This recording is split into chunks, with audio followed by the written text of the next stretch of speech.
Hello, this is week 2, and today we're all about observation in guiding children. Let's face it, when we're looking at young children, we are using our observational skills all the time.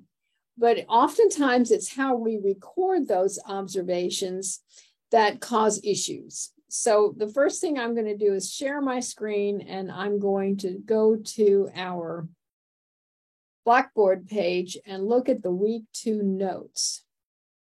And you're going to be reading all about observations in chapter 6, and please read through the rest of what is written here under week 2 notes. But I'm going to go down here because I want to point this out. So what you see here is a typical note written by a teacher. Kara, who's in 2nd grade, she is unhappy about coming to school. She has trouble making friends and struggles with her schoolwork.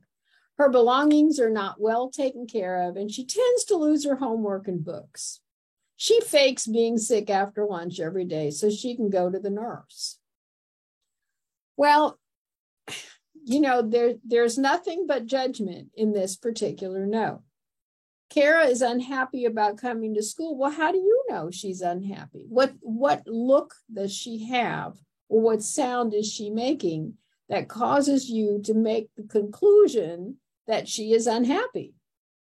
She has trouble making friends. And okay, that's a big one. How do you know? What gives you the idea? Does she sit by herself every day during recess? Does she come to you and say, I don't have any friends? What gives you that information? The same thing with struggles with her schoolwork. Well, how do you know? Does she say, I struggle with my schoolwork? Or are her test scores below passing? Or does she not turn her work in? Or does she need a long time to finish her work? What gives you the idea that she struggles? Her belongings are not well taken care of. There's another judgment. How do you know? Are her papers all over the floor? Is her book torn up? What causes you to believe this? She fakes being sick after lunch every day. How do you know she's faking? Maybe she has some kind of food allergy that gives her trouble. You don't know.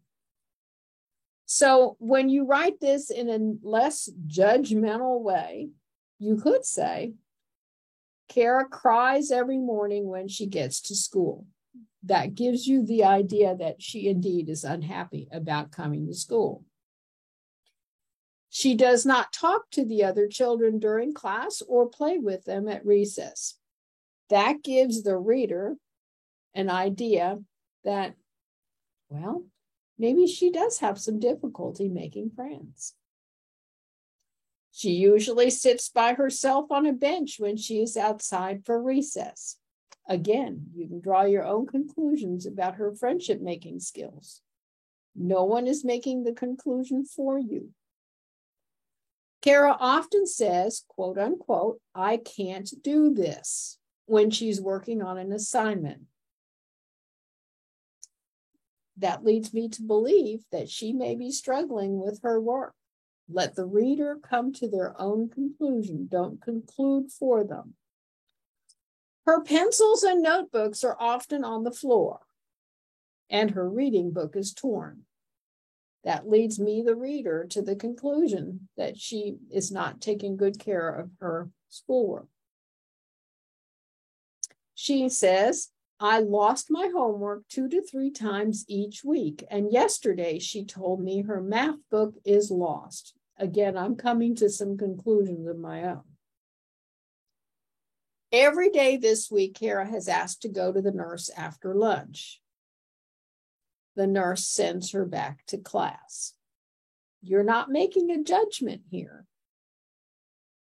However, the reader can draw their own conclusions. Aha, the nurse sends her right back to class. That tells me there's nothing wrong with her. But I'm drawing that conclusion myself. It's not something that you wrote down on paper. These judgmental notes, especially when they're sent home, can be a real bone of contention between you and families. And you do not want to be put into that situation. If you have an observation that you need to put into writing, always just state the facts. I saw, I heard, I noticed. Absolutely nothing like, I think, I felt, it appears, it seems like, she loves, hates, he dislikes, likes, he enjoys. You don't know. You can just state the facts. What did you hear? What did you see? That's all you can write down. Let the reader draw their own conclusions. So in looking at our assignment for this week, you're going to rewrite my very judgmental notes. They're really judgmental. I've got one for a 4-year-old, a 5-year-old, and a first grader. And I look forward to seeing how you can make these a lot better. Be specific. Just put what you saw and heard, and it will be just great. If you have any questions about how to do this, please get in touch with me, and we'll Zoom or have a phone call. Hope you have a wonderful week. Bye-bye.